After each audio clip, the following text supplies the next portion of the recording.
नमस्कार प्रिय विद्यार्थियों, वीके नॉलेज इलेक्ट्रिकल में आप सभी का स्वागत है। वैकेंसी न्यूज अपडेट लेकर एक बार फिर उपस्थित हूँ। वैकेंसी बड़ी शानदार है। आपने थंबनेल और टाइटल से देख ही लिया होगा और जैसे ही वीडियो चालू हुआ है तो आपके सामने स्क्रीन पर सब कुछ है।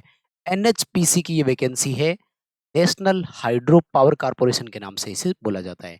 यानी एक तरह से जल विद्युत प्रणाली वाला सिस्टम मान लीजिएगा कि उनके अधीन या उनके अंतर्गत आता है। लेकिन वैकेंसी बड़ी शानदार है। गवर्नमेंट ऑफ इंडिया का ये एक तरह से पीएसयू है, public sector undertaking, government of India का। यानी कुल मिलाकर ये कह सकते हो आपकी भारत सरकार के अधीन संचालित होने वाला एक सेक्टर है। तो पूरी तरह से गवर्नमेंट वाला ही है और इसमें आपके लिए वैकेंसी है माय डियर। तो तैयार हो जाइएगा। बहुत इंपॉर्टेंट वैकेंसी है और बहुत शानदार अपडेट हम आपको देने वाले हैं। कंप्लीट पॉइंट टू पॉइंट बात करेंगे। कौन अप्लाई कर सकता है, क्या क्राइटेरिया रखा गया है, एजुकेशनल क्वालिफिकेशन क्या होगी, सिलेक्शन की प्रोसेस क्या रहेगी, क्रूशियल डेट क्या है, इन सभी पॉइंट्स पर आपके साथ चर्चा होगी। सो कंप्लीट पूरा वीडियो लास्ट तक आप जरूर देखिएगा। चैनल से पहली बार जुड़े हैं तो सब्सक्राइब कर लीजिए। हम इसी तरह का अपडेट, कंटेंट और न्यूज नोटिफिकेशन इस चैनल पर आपको प्रोवाइड करवाते हैं। साथ ही डिस्क्रिप्शन में लिंक दिया गया है, हमारा टेलीग्राम ज्वाइन कर लीजिए। भर्तियों से संबंधित जितने भी अपडेट होते हैं सब टेलीग्राम पर प्रोवाइड आपको करवा देते हैं। इसका अभी फुल नोटिफिकेशन नहीं आया है तो वो फुल नोटिफिकेशन जैसे आएगा तो वो भी आपको टेलीग्राम पर प्रोवाइड करवा देंगे। आइए इस वैकेंसी पर एक नज़र डालते हैं। देखो, ओवरव्यू आपने देख ही लिया। एनएचपीसी लिमिटेड है, गवर्नमेंट ऑफ इंडिया का इंटरप्राइजेज है, भारत सरकार के अधीन आता है। जल विद्युत उत्पादन एक तरह से ये करते हैं। सबसे पहले सीटों की संख्या पर एक नज़र डालते हैं। टोटल 248 248 सीट है यहाँ पर। इसके लिए कितनी है, पोस्ट के नाम पर आते हैं। सबसे पहले देखो, असिस्टेंट राजभाषा ऑफिसर की 11 है। मोस्ट इंपोर्टेंट है जूनियर इंजीनियर जेई, जो कि सिविल डिपार्टमेंट से है, उनके लिए है 109 सीटें। क्वालिफिकेशन क्या है इस पर भी मैं बात करूंगा।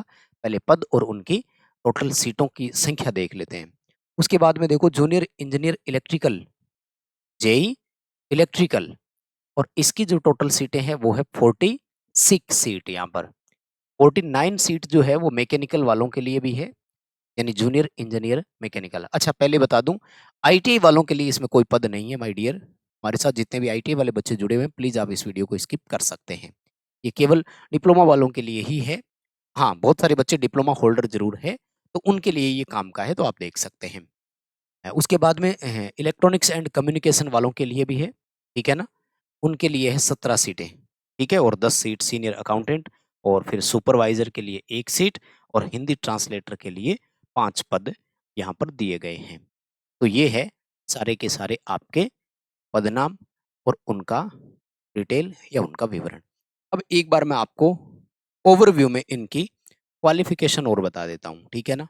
तो ये जितने ही जेई लिखा हुआ है 4 पदों पर, 2, 3, 4 और 5, इन सभी के लिए डिप्लोमा रखा गया है क्वालिफिकेशन में, और वो उसकी पर्टिकुलर ब्रांच से।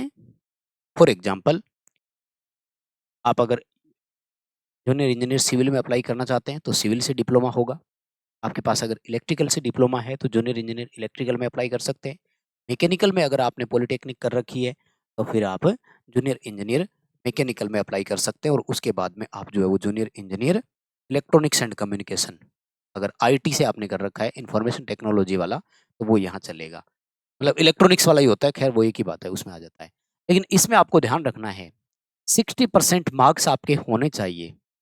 एग्रीगेट मार्क्स की बात कर रहे हैं ये डिप्लोमा में। हालांकि ये रिजर्व कैटेगरी में छूट भी है, ये अनरिजर्व के लिए मार्क्स होते हैं। तो रिजर्व कैटेगरी में थोड़ा बहुत डाउन आ जाएगा, मतलब उनको 50%, 55% ऐसे कैटेगरी वाइज छूट भी मिल जाएगी। तो ये है इनकी ओवरऑल क्वालिफिकेशन, ठीक है। इनके लिए ग्रेजुएशन और वो रखी गई है। खैर, मैं टेक्निकल वाले बच्चों के हिसाब से बात कर रहा हूँ। नॉन टेक वाले भाई थोड़े से नाराज मत हो जाना प्लीज। इंपॉर्टेंट जानकारी जो है वो आपको हम दे रहे हैं। सबसे पहले बात करते हैं क्रूशियल डेट पर, फॉर्म स्टार्ट कब से होंगे। तो आपका जो ऑनलाइन एप्लीकेशन है,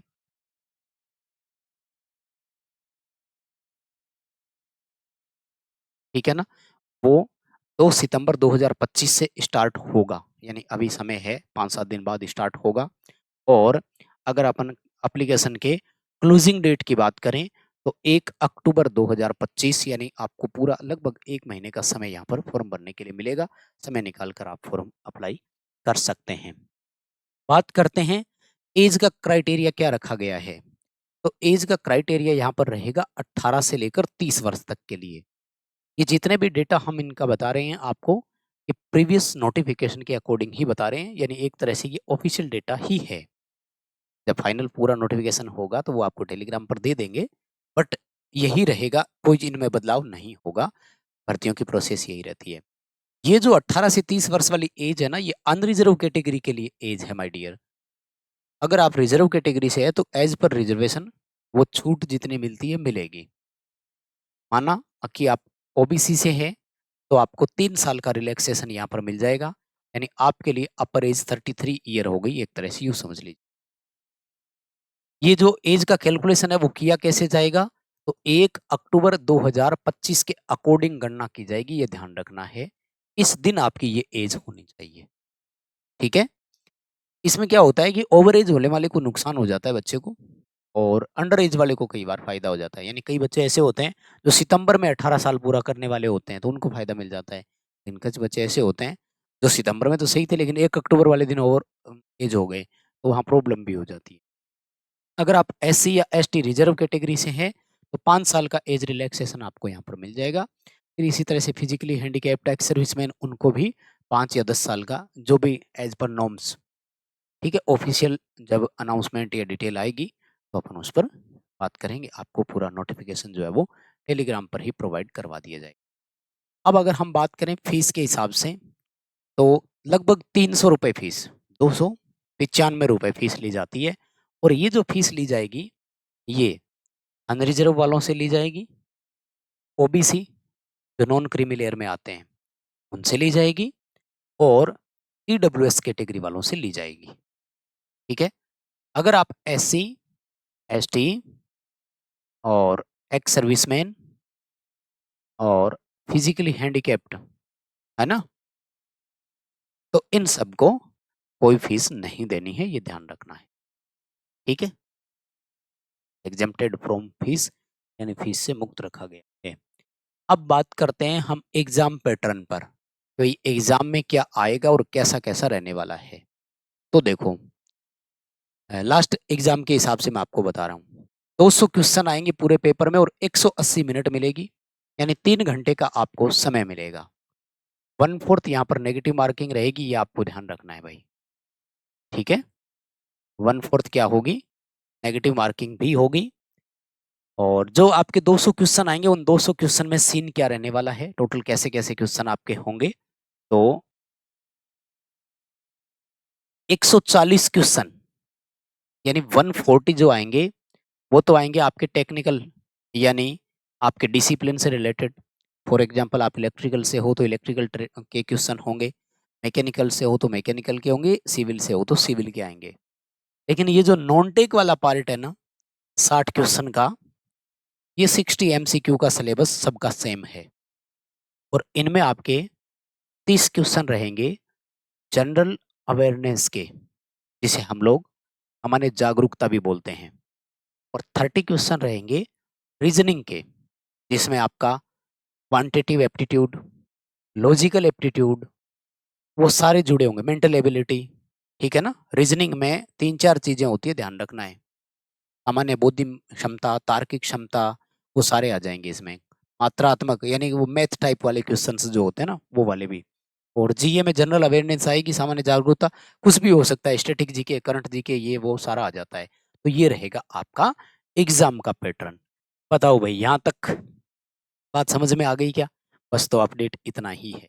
वीडियो को लाइक किए बिना नहीं जाएँगे, बहुत मेहनत लगती है, एक छोटा-सा एप्रिशिएट माँगते हैं बदले में, कि प्लीज़ वीडियो को लाइक करके जाइए। अपने दोस्तों तक पहुँचाइए, ताकि डिप्लोमा वाले जितने भी बच्चे हैं, कम से कम वो तो इसका फ़ायदा उठा सकें।